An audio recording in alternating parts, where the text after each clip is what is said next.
රාගය නිසාම මිනිස්සු මුළු ජීවිතේම විනාශ කරගන්න. මැරුම් කනවා. පිහියනුම් කනවා.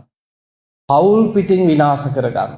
ඒ නිසා අද අපි මෙහිම බණ ඇහුවට හිතන්න සංසාරේ සල්ලාලියෝ වෙලා හිටපොයි නැද්ද මේ අතර?